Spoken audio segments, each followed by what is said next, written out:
Hi there.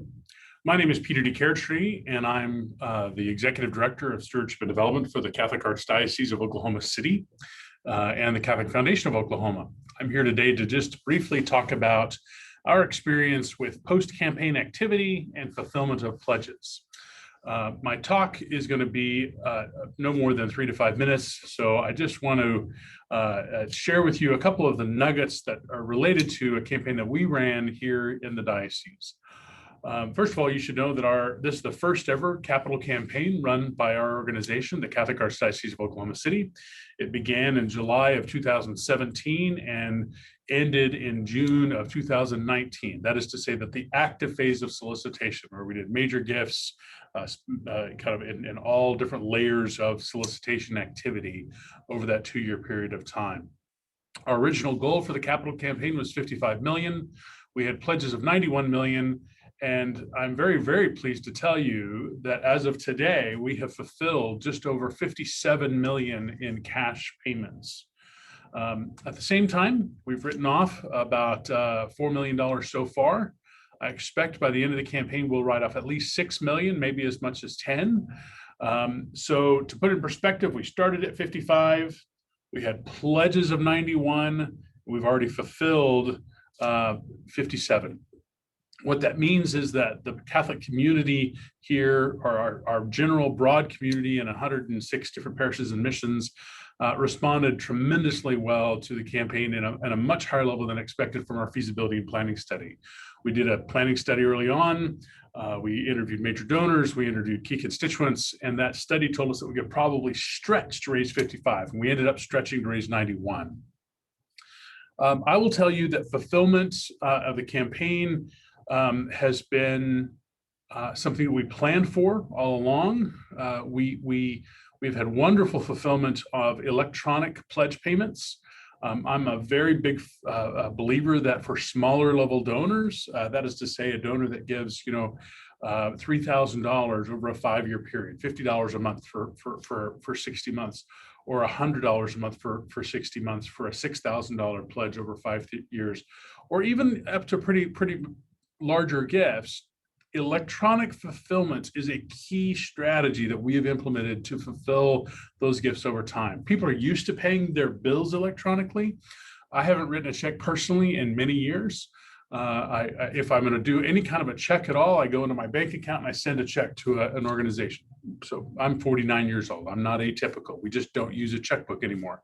So electronic fulfillment is really important. So setting it up at the initial stage of the pledge, I'll give you $100 a month for the next 5 years, or I'll give you, $347 a month for the next 5 years to get to a $25,000 pledge, et cetera. Those kind of things.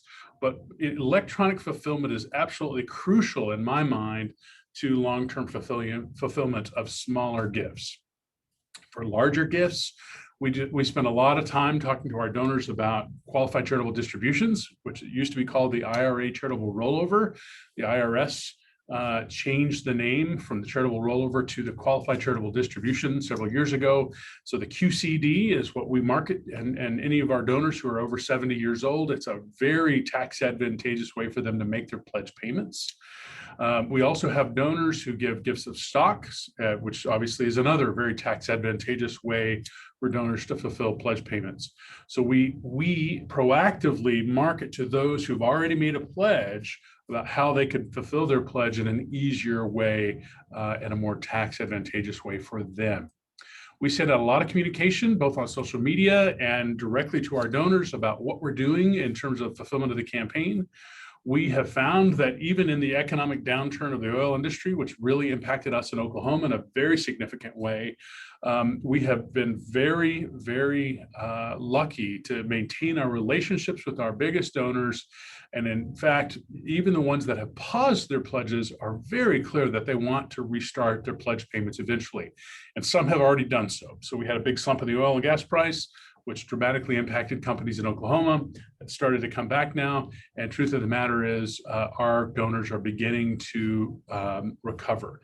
The stock market crash of, what was it, last a year and a half ago, recovered very quickly. And in fact, most of our donors have not been impacted by the markets at all, or very little, in that they've told us about.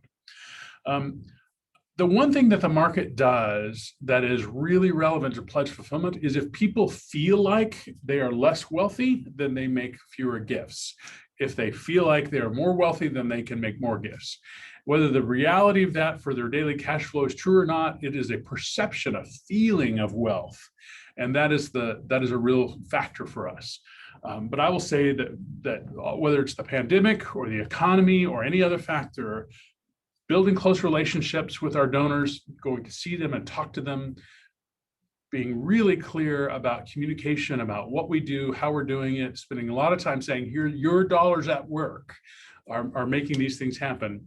And then finally, making it easy for fulfillment to happen, whether it's the electronic monthly fulfillment through an automated system, which I think is really critical, or making it easier for donors to give gifts with stocks or QCDs or other things along the way.